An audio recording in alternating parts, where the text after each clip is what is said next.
عليكم ورحمة الله وبركاته. معكم النشرة الإخبارية للمؤسسة الوطنية لمكافحة الإرهاب والتطرف ATE.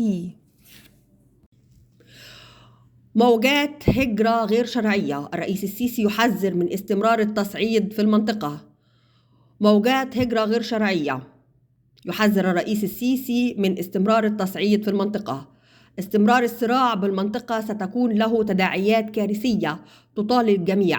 ضرورة تكثيف الجهود والضغوط للتوصل إلى التهدئة بالمنطقة.